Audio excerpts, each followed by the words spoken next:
This has been a very interesting, just preparing a little bit for this has been a very interesting exercise for me because it does bring me back to when I started working. I'd just gotten out of the Army after college, and I went to the State Department.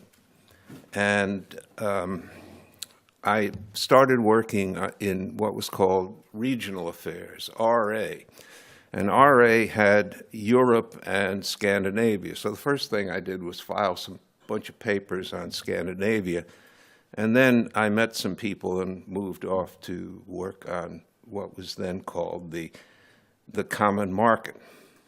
So really the first substantive job I had in RA involved trying to get the UK to join the Common Market. Seemed like a really important thing, and one of the things that I noticed, and I'm going to try to talk today a little bit about the famous dog that didn't bark. The dog that doesn't bark in the articles that I'm seeing about the Brexit is the importance of the role that the United States played, not only in as I began by mentioning, trying to get the UK to join the Common Market starting in about 1960. But the whole formation of these European organizations, I was just reading upstairs the little blurb on the OECD, the Organization for Economic Cooperation and Development.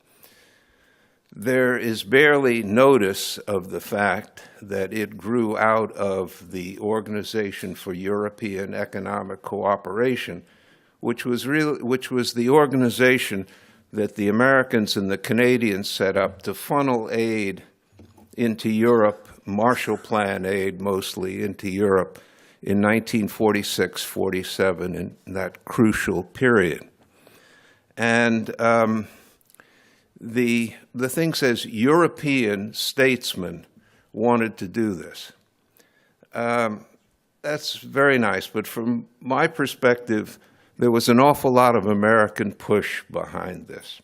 And I'm not sure, maybe because, I was a little bit involved in it, I'm not sure that any of this would have happened had the United States not been intent on seeing the Europeans form these organizations which were supranational. We were always afraid. We envisioned a Europe where all these countries were involved in rivalries and might be picked off one after another by the Soviet Union. And it was a very big part of the office in which I was working, the effort not just to get the British in, but to strengthen these organizations. And there were all sorts of, there was the European Payments Union, there was the European Coal and Steel Community.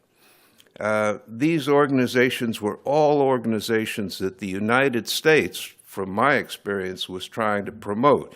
And when we think of them as largely, they were, of course, European organizations. But we were very much behind them. And I think we provided, there were a lot of people in Europe and quite a few people in the United States who did not want to see these organizations develop. So the role that we played, especially I think the Department of State and the Defense Department, was very important.